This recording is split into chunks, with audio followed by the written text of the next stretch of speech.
हमारी ये यात्रा इन 3 काले कानूनों के खिलाफ है। ये जो कानून प्रधानमंत्री जी ने बनाया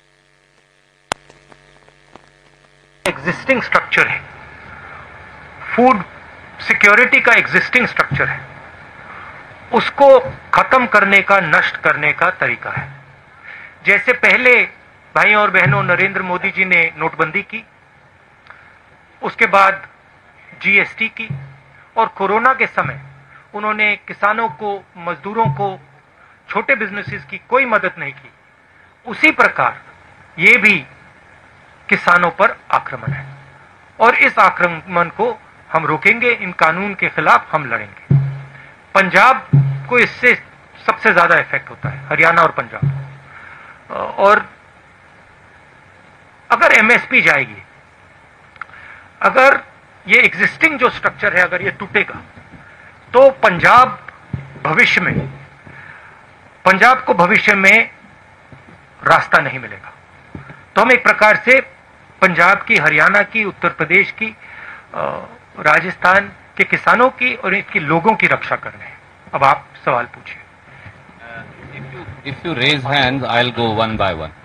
We'll go with you, Anand ji.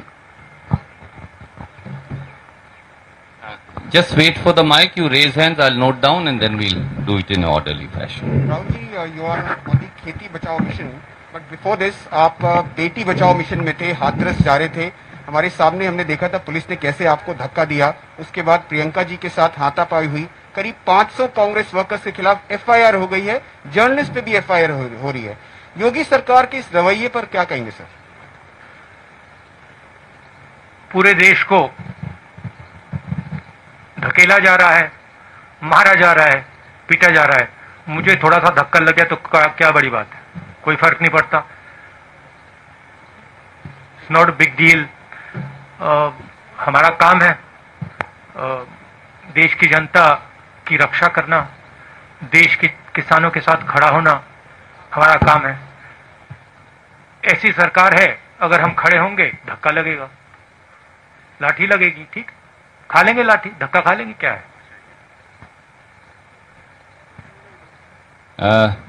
Thank you sir. मैं आपसे एक अनुरोध जो धक्का, जो असली धक्का लगा, धक्का छोड़िए, जो अनइमेजिनेबल उस परिवार को लगा। आप सोचिए, आपकी बेटी है, you have a son, you don't have a daughter, so maybe you will not understand this. People who have daughters will understand it. You might not understand the rape aspect, because that is something that Indian women have to deal with. You will certainly understand the murder aspect. Suppose someone killed your son, and then when you went for justice, they locked you up in your house, and then the DM came to your house and kicked you and threatened you and told you that if you open your mouth, the entire state of Uttar Pradesh will sort you out, and then told you, don't worry, all these protesters, they will go away, Rahul Gandhi will go away, but we will be here. Now you get a feeling, get a sense of how you would feel. That is how that family felt. That is why I went there, because I wanted that family to know that they are not alone. मैं इसलिए वहां गया था और मैंने परिवार से कहा, मैं सिर्फ आपके लिए नहीं आया हूं, मैं आपकी बेटी के लिए आया हूं, आपके लिए आया हूं, मगर मैं देश में जो लाखों महिलाएं हैं जिनके साथ रोज कोई ना कोई बदतमीजी होती है, हजारों महिलाएं हैं जिनका रेप होता है, मैं उनके लिए भी यहां आया हूं। इंटरेस्टिंग बात यह है कि बच्चे का रेप होता है, मर्डर होता है, पूरा एडमिनिस्ट्रेशन परिवार पर आक्रमण करता है और देश के प्रधानमंत्री एक शब्द नहीं कहते। इंटरेस्टिंग बात है। Thank you sir. May I make one request, आप कोई भी प्रश्न पूछ सकते हैं, स्वागत है, क्योंकि राहुल जी ने सुओमोटो में 3 किसान बिलों की आपसे चर्चा की है। पहले उससे जुड़े सवाल ले लें और फिर कोई और प्रश्न हो तो वो लेंगे। Raman ji from news 24 sir, I have noted down, I am going to come to sir, जो एवरीवन। किसान के 3 अध्यादेश के बारे में आप लगातार जिक्र करते हैं कि इसको केंद्र सरकार ने बिना किसानों से सलाह मशविरा किए, बिना पॉलिटिकल पार्टीज को कॉन्फिडेंस में लिए पास करवा दिया। अब चूंकि पंजाब में, हरियाणा के कुछ भागों में भी आंदोलन हो रहा है, लेकिन नरेंद्र मोदी या उनकी सरकार के लोग हमेशा इसका मजाक उड़ाते हैं। वो कहते हैं कि राहुल गांधी ट्रैक्टर यात्रा कर रहे हैं, लेकिन ट्रैक्टर पर गद्दा लगा कर यात्रा कर रहे हैं। वो किसानों की क्या बात करेंगे? और अगर वाकई किसान परेशान हैं देश के दूसरे हिस्सों में, वहां कोई बात क्यों नहीं करता, वहां कोई आंदोलन क्यों नहीं हो रहा? देखिए, बात क्या है। पहले आपने स्मॉल एंड मीडियम बिजनेस पे आक्रमण किया, उनको आपने खत्म कर दिया। फिर आपने जीएसटी, कोविड के समय आपने अपने 2-3 मित्रों की मदद की, लाखों करोड़ रुपए आपने उनका माफ कर दिया। मजदूर घर पैदल जा रहे थे हजारों किलोमीटर, पानी नहीं था, भोजन नहीं था, आपने एक शब्द नहीं बोला, उनको आपने वार्निंग ही नहीं दी, एक दिन वार्निंग नहीं दी।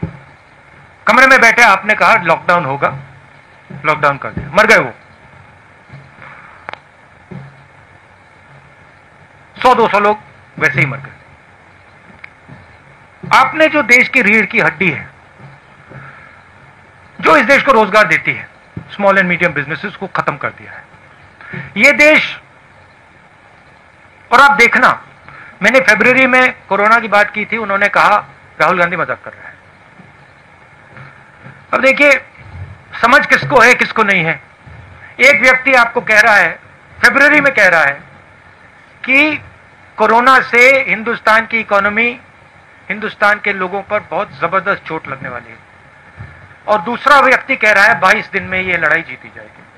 समझ किसको है ये तो आपको जज करना है, मैं तो नहीं कहूंगा। एक व्यक्ति कहता है 22 दिन में लड़ाई खत्म हो जाएगी, उसको यह भी नहीं मालूम कि कोरोना है क्या, देश क्या है, कैसे चलता है। उस टाइम भी मेरा मजाक उड़ा रहे थे, और अब मैं आपको बता रहा हूं, और आप लिख के ले लीजिए, आज भी मजाक उड़ाएंगे, मगर 6 महीने बाद याद रखना जो मैं आज कह रहा हूं। 2 चीजें आपसे कहूंगा। पहली बात, यह देश अपने युवाओं को रोजगार नहीं दे पाएगा। नरेंद्र मोदी ने ढांचा तोड़ दिया है। अब नरेंद्र मोदी खेती के ढांचे को तोड़ने जा रहा है। अगर नरेंद्र मोदी ने खेती के ढांचे को तोड़ दिया तो एक तरफ रोजगार नहीं मिलेगा, दूसरी तरफ भोजन नहीं मिलेगा। ठीक है, अभी मेरा मजाक उड़ाएंगे, उड़ाने दो। 6 महीने बाद, जैसे आज मैं फरवरी की बात कर रहा हूं, 6 महीने बाद आप देख लेना। ठीक है, ये सिस्टम है, ये फूड सिक्योरिटी का सिस्टम है, एमएसपी है, फूड डिस्ट्रीब्यूशन सिस्टम है, प्रोक्योरमेंट सिस्टम है, मंडियां हैं। ये एक प्रकार से किसान का, फूड सिक्योरिटी का एक किला है, ये प्रोटेक्ट करता है। किले में कमियां हैं, मैं ये नहीं कह रहा हूं कमियां नहीं, कम मंडियां हैं, करप्शन है, इंफ्रास्ट्रक्चर बेहतर होना चाहिए, मगर किले को अगर आपने तोड़ दिया तो किसान बच नहीं सकता। अब नरेंद्र मोदी किले को क्यों तोड़ रहे हैं? नरेंद्र मोदी ने जीएसटी क्यों की? नरेंद्र मोदी ने डिमोनेटाइजेशन क्यों किया? नरेंद्र मोदी जी ने कोरोना के समय गरीबों की मदद क्यों नहीं की? 2 नाम दे सकता हूं आपको, अंबानी, अदानी। ये ट्रायंगुलर ग्रुप है, अदानी, मोदी, अंबानी। और नरेंद्र मोदी का काम रास्ता साफ करने का है। उनको ऑर्डर दिया गया है कि स्मॉल एंड मीडियम बिजनेसेस को खत्म करो, किसानों को खत्म करो, मजदूरों को खत्म करो, और हमारे लिए रास्ता खोलो। अब मजाक कौन कर रहा है ये आपको डिसाइड करना है। Raman ji, I'll come back to you. We have to. I'll come back to you. We'll give you a second एक question. सेकंड, क्या भाई?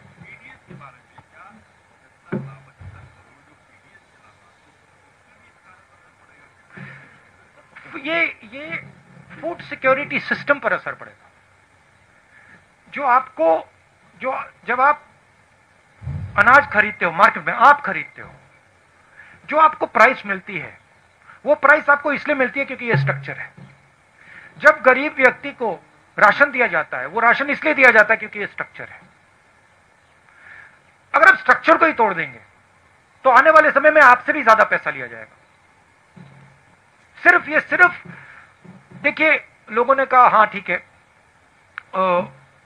जीएसटी कर दी तो हमारा क्या नुकसान है।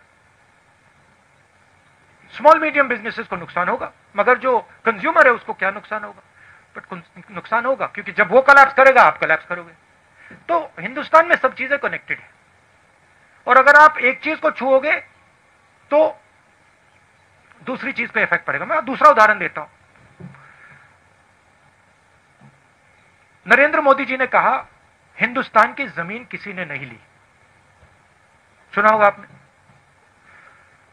ऑपोजिशन लीडर्स को कहा हिंदुस्तान की जमीन किसी ने नहीं ली। 1200 स्क्वायर किलोमीटर चाइना ने हमारी जमीन ले रखी है। कैसे ली? क्योंकि चाइना को मालूम है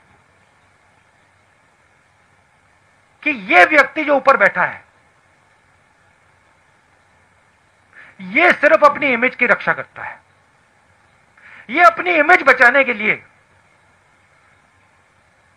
1200 स्क्वायर किलोमीटर जमीन हमें दे देगा।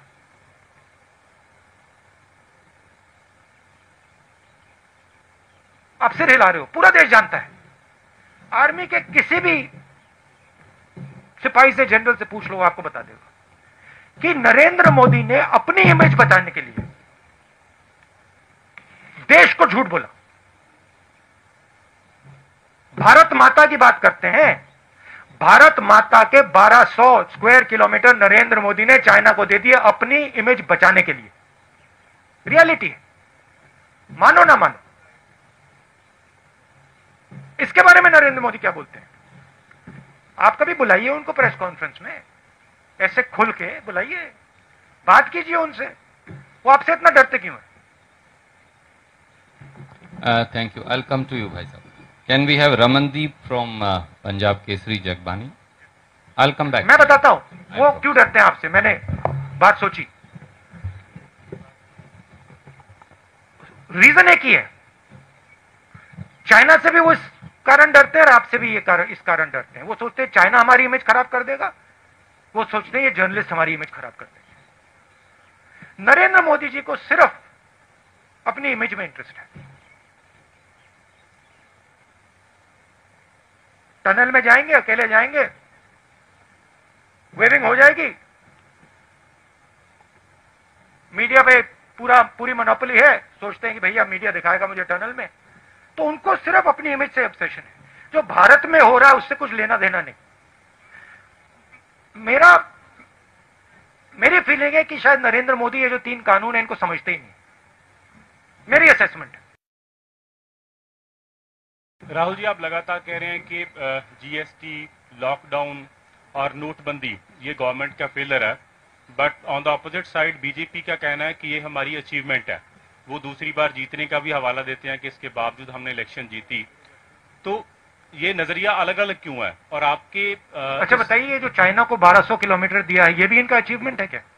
नहीं, बीजेपी बोल रही है सर ऐसा कि ये बोल रही है कि उनका अचीवमेंट है कि 1200 स्क्वायर किलोमीटर हमने चाइना को दे दिया। उसका नहीं, जीएसटी का, नोटबंदी का या लॉकडाउन का। बीजेपी का ये कहना है कि जीएसटी आई या नोटबंदी आई कि उसके फायदे हुए, और उसका जो रेफरेंस दे रहे हैं वो कि हम जीते, इलेक्शन भी जीत रहे हैं। अगर पब्लिक में इतना रिवोल्ट था तो इसके बावजूद फिर इलेक्शन कैसे जीत गए? तो एक बात मुझे बताइए, आप मेरे से मत पूछिए, ठीक है? आप किसी भी स्मॉल बिजनेस वाले के पास चले जाइए, दुकानदार के पास चले जाइए और उससे पूछ लीजिए, उससे पूछिए भैया जीएसटी से आपका फायदा हुआ या नुकसान? अचीवमेंट है।